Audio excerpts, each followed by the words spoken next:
आदाब नाजरीन, आप देख रहे हैं FTR न्यूज चैनल।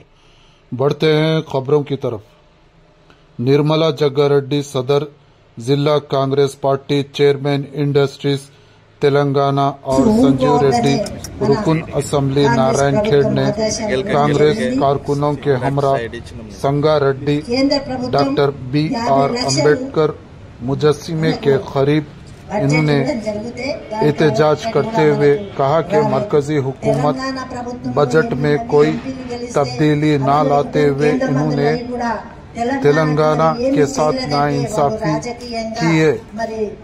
इन्होंने शदीद एहतजाज करते हुए नरेंद्र मोदी वजीर आजम और मरकजी वजीर खजाना का अलामती पुतले को नजर आतिश किया।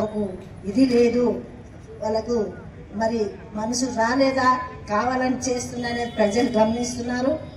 అట్లాగే మరి తెలంగాణ రాష్ట్రం నుంచి పన్ను విధంగా లక్షల కోట్లు కడుతున్నాం. మరి మన పైసలు మనకి ఇచ్చినా సరిపోతుంది. ఎంత కేటాయించాలో అంత కేటాయిస్తే కూడా మరి సంబరంగా ఉండేది. మరి గత ప్రభుత్వం అడగలేదు అని చెప్పింది.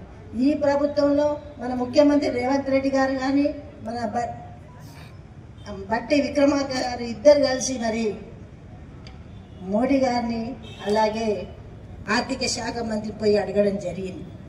మరి పెద్దలు అంటారు అడగకపోయినా అమ్మ అన్నం పెట్టదని. మరి కాంగ్రెస్ ప్రభుత్వం మరి పోయి అడిగితే మరి ఎందుకు ఇవ్వలేదు?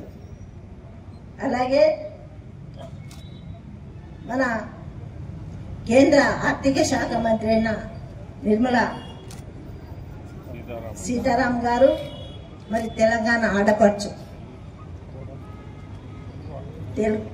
తెలంగాణ ఆడపడుచుగా, తెలంగాణ బిడ్డగా, తెలంగాణ కోడలిగా మేము గౌరవిస్తున్నాం. ఆ బడ్జెట్ లో మహిళలకు కూడా ఏమి ఇవ్వలే. తెలంగాణ రాష్ట్ర మహిళలకు కూడా ₹1 వేయలే. తల్లి నువ్వు ఉన్నావు, మేము అంటున్నాం ఆడపిల్లలుగా. నేను కూడా అడుగుతున్నా, మరి ఆడవాళ్ళు ఈ రోజు సమానంగా ఓట్లు వేస్తున్నారు, అన్నిట్లో రాజకీయంగా ఆర్థికంగా అన్నిట్లో ముందుకు వస్తున్నారు. మరి ఆడపిల్లలు నీకు కనిపించలేదా? ఆడపిల్లలు నీకు ఇది లేదా? నీకు సపోర్ట్ లేదా? ఈ రోజు మరి ఆడవాళ్ళను కూడా కించపరిచే విధంగా చేసిందని కాంగ్రెస్ పార్టీ మిమ్మల్ని ప్రశ్నిస్తుంది.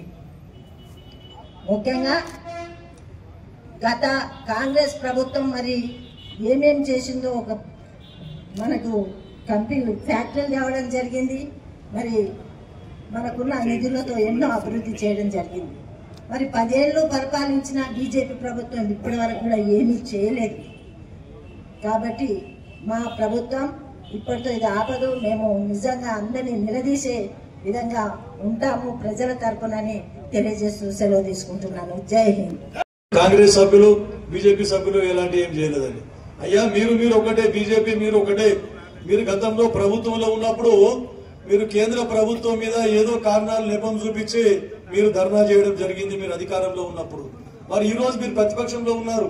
మాకంటే ముందు మీరు స్పందించవలసిన అవసరం ఉన్నది. మీరు రావాలి, ఈ రోజు వచ్చి కేంద్ర ప్రభుత్వం మీద మీరు కూడా ధర్నాలు అవన్నీ చేయవలసినది, ప్రశ్నించవలసిన మీకు బాధ్యత మీకు లేదా అని చెప్పేసి నేను అడుగుతా ఉన్నా. కాబట్టి ఇప్పటికైనా కేంద్ర ప్రభుత్వం కళ్ళు తెరిచి ఈ త్వరితగతిన అభివృద్ధి చెందుతున్నటువంటి కొత్తగా ఏర్పడ్డ ఈ తెలంగాణ రాష్ట్రం మరియు భారతదేశ అభివృద్ధిలో అత్యధికంగా షేర్ ఇస్తున్నటువంటి ఈ తెలంగాణ రాష్ట్రానికి తగిన న్యాయం చేసి తగిన వాటా బడ్జెట్ లో కేటాయించాలని చెప్పేసి డిమాండ్ చేస్తా ఉన్నాం.